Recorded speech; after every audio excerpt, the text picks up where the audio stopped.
Morning. It's been a while since I've put a video up, so we've been a bit busy the last week or two, so I've been filming bits, but the video's probably not going to really make much sense.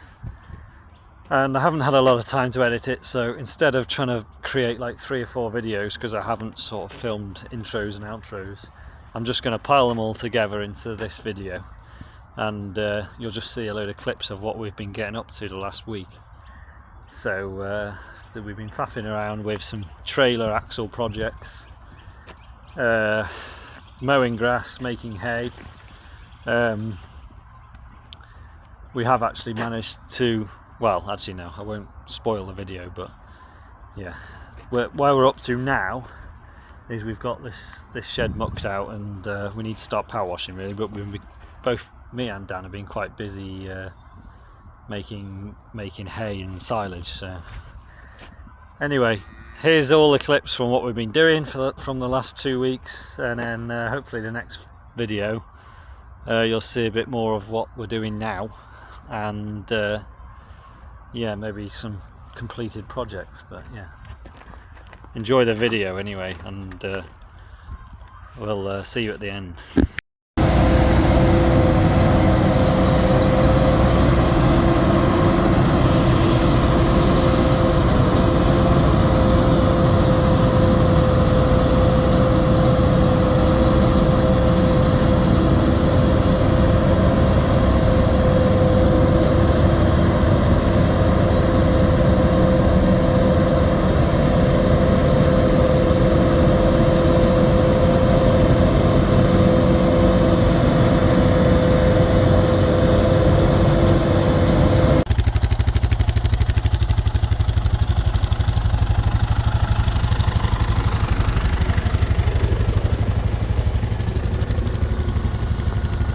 Drop it there.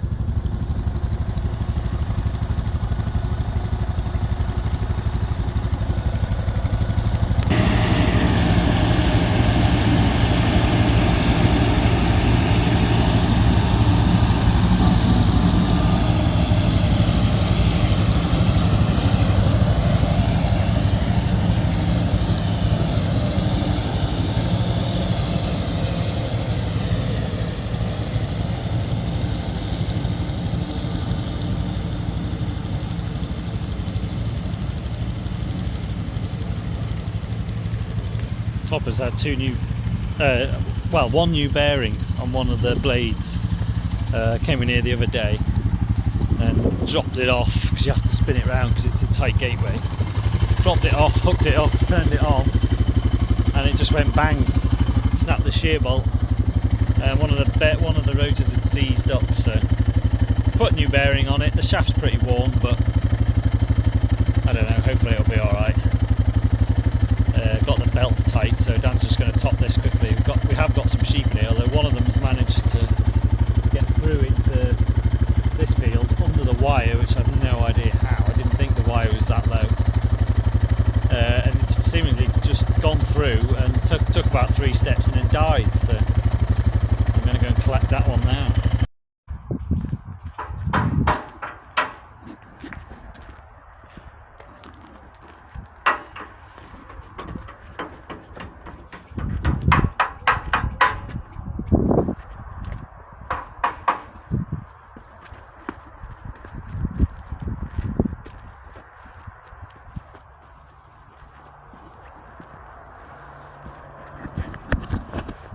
So, as you've just seen, Dan's back, and we're embarking on several projects all at once.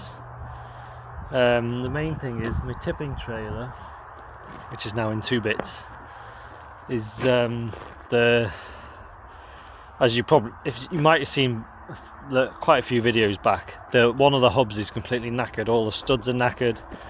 It basically needs a whole new hub with new studs, and I just think that's just silly to spend that much money on such an old trailer and an old axle. So we've been umming and ahhing what to do. My neighbours let us have a spreader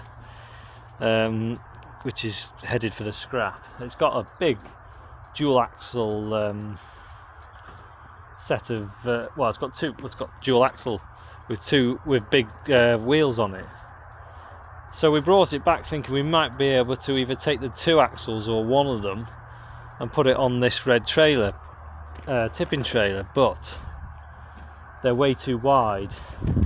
Even if we were to just cut one of them off, the actual wheels will sit out wider than the trailer, and this bar would be in the way, and the whole trailer would sit way higher up, and it would be all off level, and it's not going to work. And also the having twin axles would just make the trailer massively overkill. You know, the frame of what we've got here is just can only hold what it can hold, and so there's not really any need for it to be a twin axle. So anyway, what we sort of thought was we can take this axle off this bale trailer, which is a similar size, it's just slightly wider than the one that was on here, and put it on this trailer. And then we're thinking of basically cutting the top, the girder frame off the bottom chassis section, and then maybe like fixing that onto the rotor spreader. We're going to like chop the top off the rotor spreader. That's the basic like rough idea of what we're doing, but we don't really know how it's going to pan out yet. But if it all goes to plan, what we'll end up with is this trailer on a really solid frame of a twin axle, which will, just because this trailer is flimsy as anything, it's no good for silage. But if we can put it on a twin axle frame, we can strengthen it all up, and we can make it so that it will carry silage. It'll be a really good trailer, and the other thing is it'll just travel the field better as well, because these tiny wheels just dig in. So all in all, if everything goes to plan, what we'll end up with this tipping trailer back in action, and it'll hopefully have a slightly wider wheelbase axle. It's going to sit a bit higher off the ground, we think, but we don't know. We've got a bit of fiddling about to do yet. Dan's just gonna cut, well, we're sort of going to leave the old axle on because we think we're going to need a bit more height, because these wheels are a bit bigger, and the wheels that are on that trailer are different size studs, so they won't fit that axle. So we're going to basically just weld the axle onto the existing axle to give us a bit of extra height, which will hopefully give the wheels the clearance. So we'll see. I'm just fettling this trough up just because we want it out of the way. It's in the way really. I've just cut all the mesh off it, and I'm just going to weld one of the bars across, just as a bit of a barrier to stop things jumping out. So that's the plan anyway. So we've got a few projects to go on with. The digger is basically we've taken a load of the rollers off, the track rollers, and we've set about trying to change bearings in them. But what we decided is the bearings have been knackered so long, they've knackered the roller, and they're just spinning. The bearings are spinning inside the roller. I'll show you. But what we've basically decided is, instead of spending all day faffing around with these, what's knackered is these bits. So I mean, they're supposed to, you see the grooves that have worn in them from the tracks, they're supposed to be like flat. So anyway, we've just decided to order a new set, because even if we manage to change the bearings, these seals that go on there, which stop any muck getting into the bearings, are all knackered. We can't seem to be able to get any of them off without completely destroying them. So when you add up the cost of a seal, a bearing, and then the fact that the bearings aren't going to sit still, so the bearings aren't going to last long, it's just not worth it.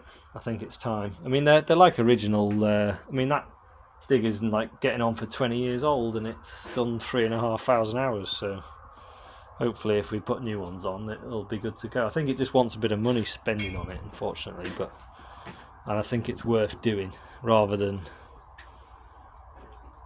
you know, we can faff around with bearings, but it's just going to keep, they're just going to keep driving us mad. So yeah, so the digger's sat here in the way. We're just waiting for some parts really to put it back together, and then we've got loads of digger jobs to do. But to do digger jobs, we also need a tipping trailer. So just ticking one thing off at a time. Dan's come back with like a Mediterranean tan, and well, what else have we come back with? Fresh perspective on life. Fresh perspective on life. So. But not a wife.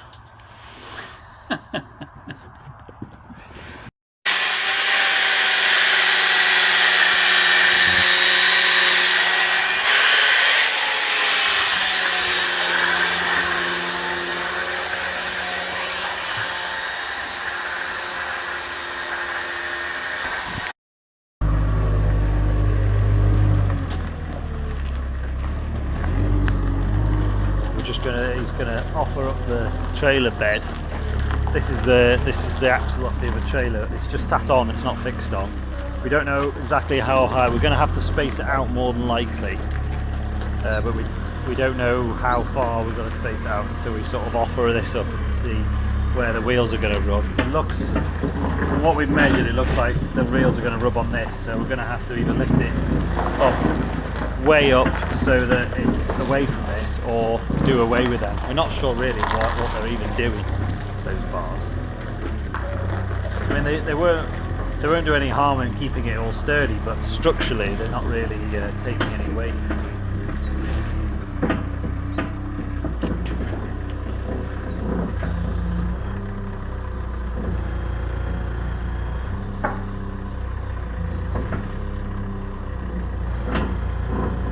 Yeah, so there's about 6 inches at the back.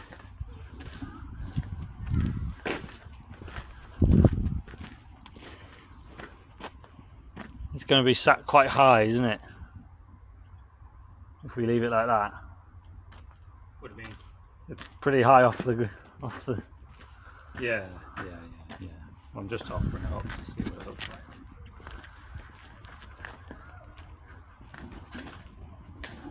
I mean, the trailer will travel those better because it's got a much wider spread, so it's not going to be as wobbly when you're tipping and wider track. It looks better, doesn't it? Yeah. But I think if we're going to chock it up that high, it's going to look silly, isn't it? It's going to be really nosediving. You think? Mind you, then again, the whole trailer's got to come off, hasn't it? I don't think that. It's with a 5-inch spacer on the axle. We've just put some blocks there. That seems like it's plenty, doesn't it? I know it's not sat down on the front. I mean, really, you need to lower it right down, don't you? Yeah, should we get it right down? Do you want to just try and slide it back a bit? Which way? To me.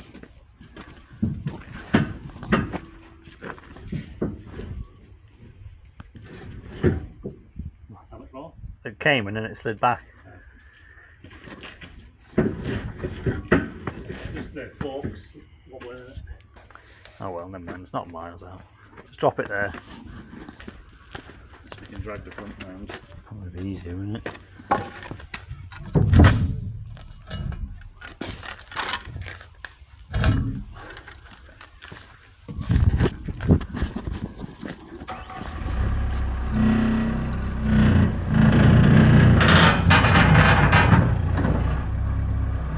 Tilt forward.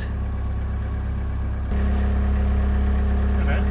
Just lift it up and tilt forward.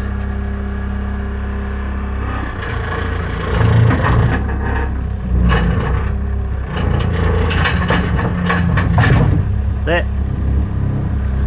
All right. So we've Dan's welded this on. We opted for, what did we opt for in the end?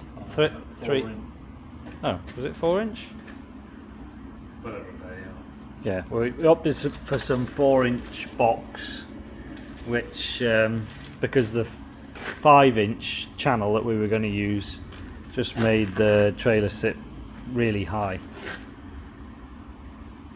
So we don't know exactly what it's going to look like doing until we put it on, but it's looking like we might just have to do something with this bar. Either bend it or cut it and weld it up to this top bar instead, or just cut it off completely. So yeah, but it's looking good. He reckons it's dead central.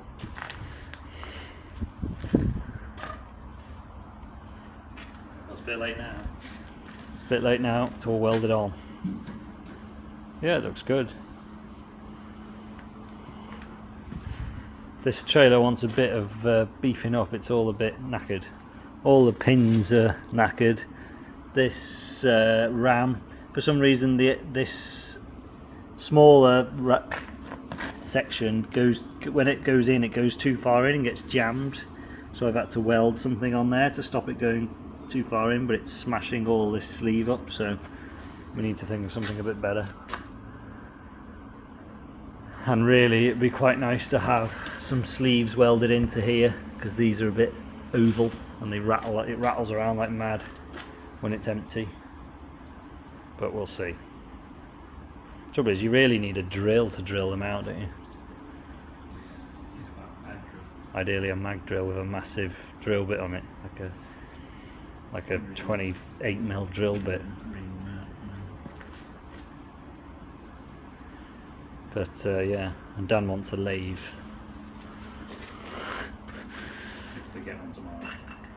He's found one. We were just looking because these axles, this is the one we cut off.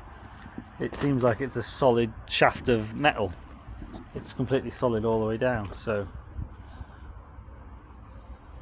it was probably, you know, a solid square, and the end bit has just been machined off to form the spline. So yeah, that piece of metal might come in handy for making things. Yeah, you can make some new pins for, you know, trailer pivots and yeah, there's all sorts of things we could do. But anyway, there we go, all done, welded on. I don't think it's going to come off. It's welded on just as good as the old one was, I think. So we'll flip it back over now. Just that axle just makes this whole chassis look really flimsy, doesn't it? And we've just been looking at this underneath here. There's like a crack all the way along. Someone's like, it looks like it's been welded with Dan reckons stainless steel rods or wire. Did you say it's white? Yeah, it's not arc welded, is it? But yeah, there's just a crack going all the way along. But I don't know whether it's worth. Do you think it's worth welding that up? I don't know. I mean, if you could get welds to stick to it, yeah. But I don't think it's the weld itself's not adding any structural integrity, is it? It's not just, really. But I'm sure it's been this like plate is helping. I'm sure it's been like that for quite a while. Right, let's flip it back over then.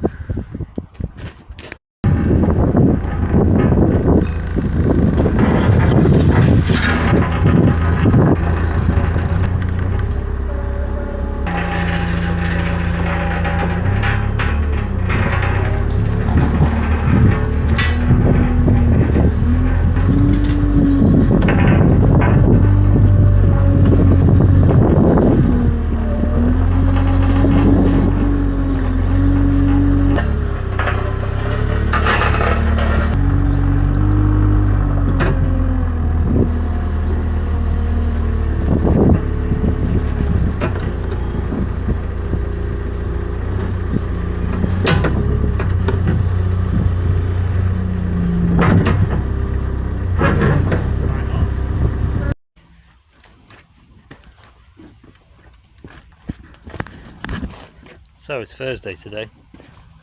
No Mark today. He's gone away, so we're on our own. Dan's gone to somewhere in Telford, I think, to fetch a lathe, which is something he's wanted for a long time. So we'll see what that's like when he gets back. That's where we haven't gone any further with that trailer. He just wants to weld this bit of box off. I don't know what he's decided to do really, whether to put some plate on it or what, but it all just needs welding up. But basically that trailer's ready to go. It's a little bit higher than it was, but I think it'll be good. It'll ride a lot better, more stable. I'm just messing with this digger. The rollers have turned up, so I've just put 3 on the other side, and I'm just taking these, what I thought were 2 knackered ones off this side. The first one I took off is this one, and it's completely knackered. The seal's completely disintegrated. So yeah, bearings are exposed and knackered. But then this second one I've taken off just now is actually not too bad at all. The seals are still intact. It doesn't look like I've had them off before, and the bearings actually don't. There's not much play in the bearings at all.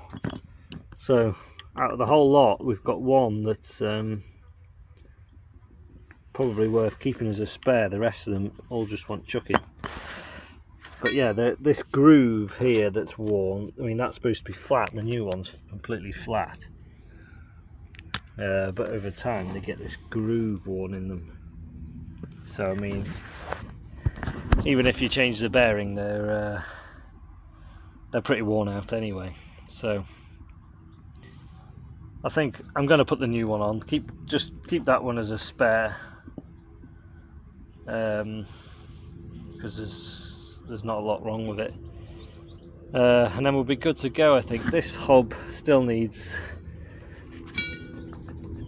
some attention, but there's a little bit of wobble in it, but not as much as there was in the other one, obviously, and it's still going round. We've dropped the plugs out, and there was obviously no oil in them.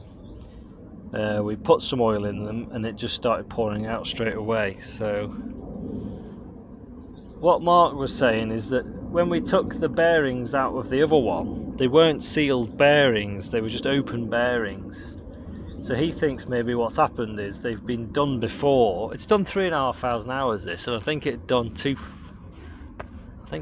nearly 2,000 hours when we got it. So whether the bearings had gone before, and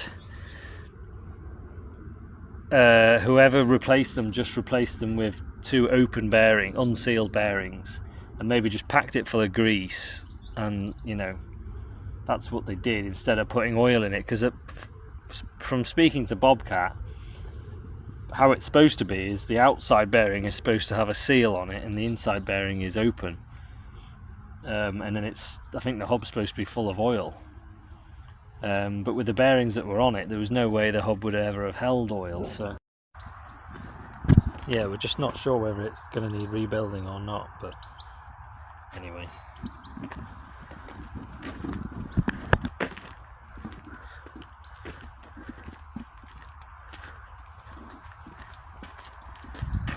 Oh yeah, it's got a computer on the top. Dan's just brought home his lathe. Bit of a lump. Apparently this is going to solve all our problems. Till we need to get them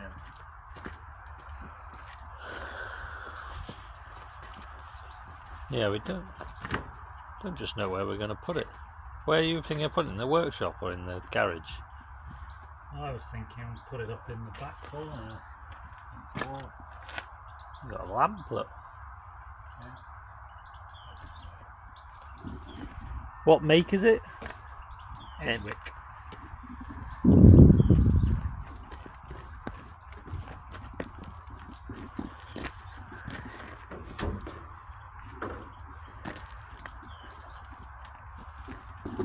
Can't say I know a lot about lathes, but it does look like one. 2 copies of the manual operator's handbook,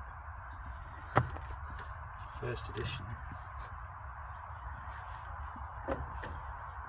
So it was bought in November the 3rd, 1949, by a school.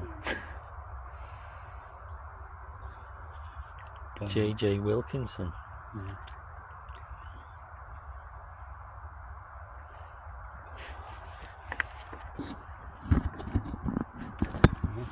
Hushed oil, you have to pump oil into it. Yeah. Don't know, there's going to be a lot of learning in there, figuring out things. Yeah, and it's 3-phase as well, so complicates things slightly. We do have 3-phase in this shed, I think. I mean, you wouldn't know looking at them gears that they're 70 odd years old. 70 years old. Yeah. They look better than the ones that are in the Bobcat hub. Oh well, shall we get it off? Well, I might need to make a bit of space first. Well, I need to go and get brewer's grain, so I need this trailer.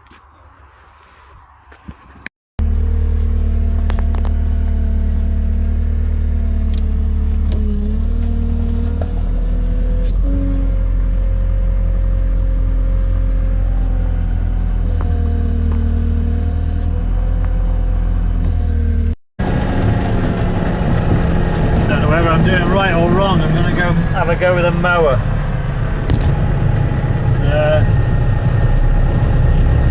I'm not sure what the ground's going to be like, so it might be a short-lived mission this, but I'm going to go and have a go.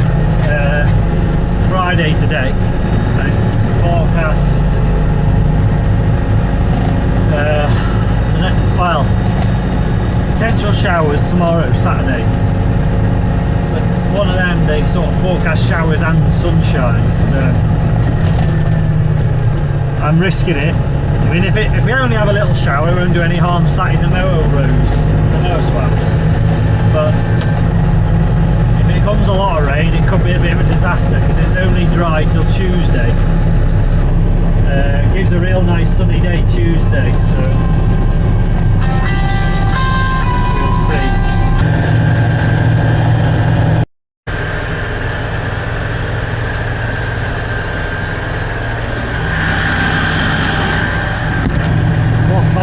Stuff this is.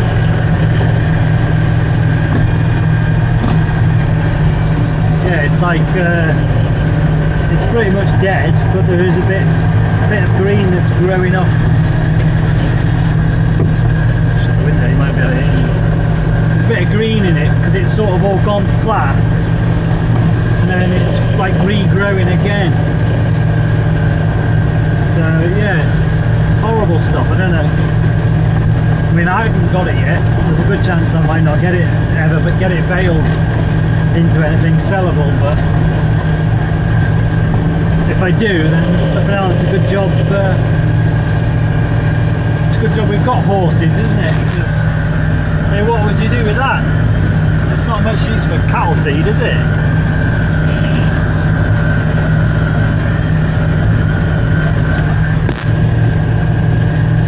Exactly quality silage, but whatever. I'm having a go. It's travelling all right actually. There's a couple of wet spots over in that corner, which is always wet. It was a little bit wet, but I didn't leave ruts or anything, and I'm out of that now. So yeah, I'm feeling reasonably good. I think I'm gonna, because this block here is, I sort of cut it out, so I thought I'll mow this and see how I get on. But I don't really see any reason why I shouldn't mow that block as well and just get the whole lot sawed off.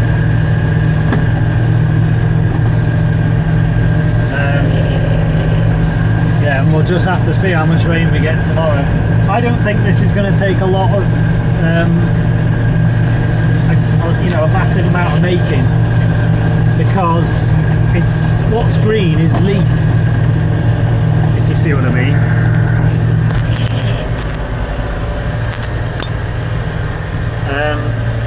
the stuff that's in the bottom is all leaf, so I don't think, it's not like there's a load of green stalks that are going to take a lot of making into hay, you see what I mean, a lot of drying out, so I don't know. I think unless the forecast changes for Wednesday, Friday today, Tuesday is the last dry day at the moment, but unless it changes to Wednesday, I don't know whether it will make hay or whether it will be quite like a close haylage. We'll see. But since I've looked first thing this morning, the weather for Wednesday looks a little bit better. It's gone from being sort of showery all day to just being showery later in the afternoon. So if it clears up for Wednesday, then that would be great. But we'll just have to wait and see. How many times have been 6 times around this? I think I might put it out now.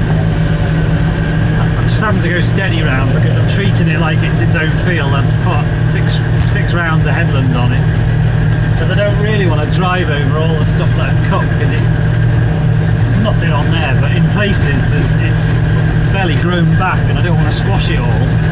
But at the same time I don't want to mow it either because it's not worth mowing. So I'm just going to try and stay on the stuff that I've cut.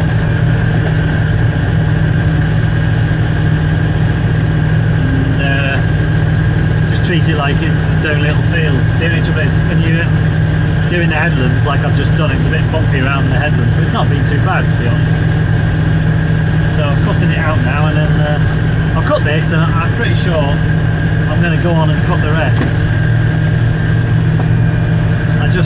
I just want it gone. I want it cut, and I want it regrowing. Got fertiliser ready to go on it. It all sort of depends what sort of a year we have. If we have a nice dry autumn, you know, September, you know, you might be able to get another cut off this, hopefully, but I don't know, who knows. Anyway, we'll keep going. This is the final product of Dan's tinkering. So yeah, it's just trailer's back in action now. Sits obviously a couple of inches higher off the ground, but the wheelbase is much wider, so it should be more stable. And it's probably a stronger axle, to be fair. It'll take the weight a bit better. But anyway, we've now got a bale trailer with no axle, so what we're thinking of doing in the short term is taking one of the axles off that muck spreader, that twin axle muck spreader, and just putting one of them on the bale trailer for now. We had plans of making a whole new bale trailer out of that twin axle off, I don't know whether you can see it off the rotor spreader, but that's quite a big project, so it's not going to get done this year. So in the short term we just need the use of that little trailer that's on the floor, just for small bale hay and straw. So we're just going to in theory whip one of the axles off this. We'll probably have to block it up because they're bigger wheels than what was on it, and just chuck it on that trailer just so we can use it now. And then the bigger project is to cut the whole top off that rotor spreader. But yeah, to do that, it almost wants, you know, a whole new trailer bed making, like a 20 foot bed making, in which case we'd need some heavier girder. It'd probably be worth buying 2 like 20 foot lengths of heavier channel, and then build a whole new trailer from that, rather than trying to use that old base, which isn't very thick channel, and like extending it and messing about because it's not really strong. And in a way we'd be better off looking for another axle to put on that one, to just keep it as it is, as like a small bale trailer, and then make a good trailer, so that we've got 3 basically. But anyway, loads of projects. You can just keep going forever, couldn't you? We've had a massive sort out of cattle today because basically I've sold the 7 that were in here, which were the next biggest ones to go. We've sorted out the next 7. Oh, 6, sorry, 6. Which are in here, which are going to be on like a bit more of a fattening ration. That blue's not a real nice thing. It was a real nice calf, that blue. And then we've moved some from over there across, some from over to that way, and then the ones that were outside have come in. They're in that far pen. So they'll be getting a bit of barley. Well, they've already been getting barley, but they'll be getting silage and brewer's grains on top of what they were getting. And then we're going to turn a bunch of 10 that are in the calf shed outside eventually, but Dan's just setting up an electric fence now to get them electric trained. So that'll be a couple of days probably. We've also cleared out the hen shed this morning, so that's completely empty now. So that really wants moving and mucking out. So that's sort of the next job. I'm just going to feed some cows. But yeah, now we've got, in theory, the digger back in working order and this trailer back in working order. We're all good to go. We can go and move the chicken shed and muck out. But Dan's got his lathe into place. I'll show you that in a minute. He spent all night. I mean, it's like a nearly 2-ton lump of a lathe, so it was a bit fiddly getting it right wedged into the back of the workshop, because we could only really get it into the doorway with this JCB, and then after that we had to sort of, I don't know what he did. He had it on jacks and rollers and all sorts. It was a bit like a Trojan horse getting it to the back of the workshop, but he's got it where he wants it, so he's chuffed. So it just needs wiring up and he can start playing with it. So, yeah. Looks like Dan's got the axle off this morning. He's been busy while I've been doing eggs. So yeah, we're going to go mowing. Hopefully keep the mower going most of the day today, doing some silage and some more first cut hay maybe. See how it goes, see how the ground travels. But yeah, this doesn't look like a major job really. All he's got to do is basically bolt that axle on.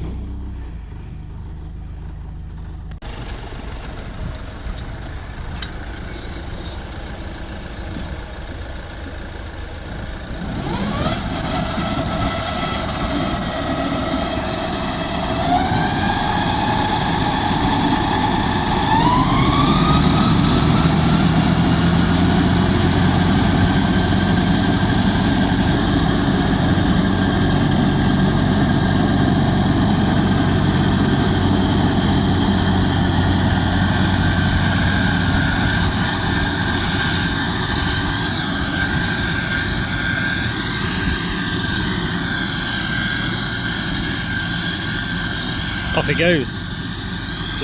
Dan's going to mow this ryegrass. This is third cut. It doesn't look a lot in that row because it's on the headland, but it doesn't look a bad crop. I don't think it's as good as the first, or maybe even as good as the second, but I only put 1 bag of nitrogen on 11 or 12 acres, so it's not exactly been heavily fed. So yeah, it's about 10 o'clock in the morning. I'm just starting my deliveries, and this was supposed to get mowed yesterday to be baled maybe today, but we had a few mower issues yesterday. The back clip plate that holds the back wheel on snapped off, so we had a bit of a delay. So we've mowed some other bits of silage, mostly second cut stuff. All my first cut stuff is now mowed, and yeah, this is the third cut. It's well ready to be mowed. It's all gone to seed. It's gone a bit past it really, but yeah, so hopefully he'll get this boxed off, and then we can get the tedder on, ted out the first cut, and then get the rake on and get everything we want rode up later today if he's coming baling. We'll see. So yeah, I'm gonna go and deliver my eggs.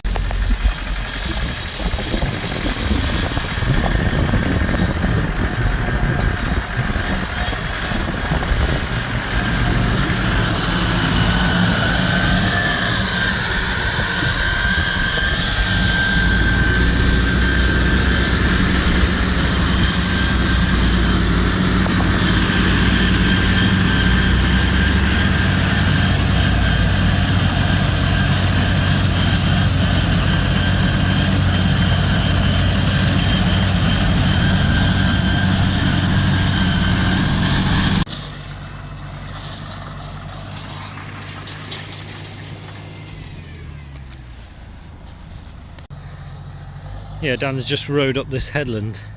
So this is second cut stuff, and this is first cut, obviously, in the 9 acre. So it's actually rode up too bad. I was umming and ahhing whether to bother mowing the headland. I didn't bother in the other field, in Sterling's field, but because it was just so thin. But this headland had fertiliser, because I ended up with some left in my spreader. I think I videoed it actually. I made a video while I was spreading in here. So it has actually grown back. So it's actually, there's more there than I thought in them 2 rows. So there'll be at least now all the field's cut at the right length, and now we can put some fert on and maybe get another cut in the September if we have another dry spell. If not, the sheep will have to have it. But this, just looking at this stuff, this was only cut yesterday, and the other field that I've already cut was cut the day before, and that's like hay. I think he's going to bale it today, and I'm just going to sell it straight off the field. But this stuff's not hay. I've only just tedded it out today for the first time. I mean, it's pretty dry. It'd be haylage now, but it's not hay, so I'll have to have a word to see whether he wants it today or whether he come back tomorrow. I'll ted it again tomorrow. He's just tidying up, because I said make sure there's no green stuff in the hay. So he's just making sure he's pulled it all away from all the younger grass away from the first cut stuff, if you get me. Right, the baler man's supposed to arrive any minute, so I'll go and have a word with him.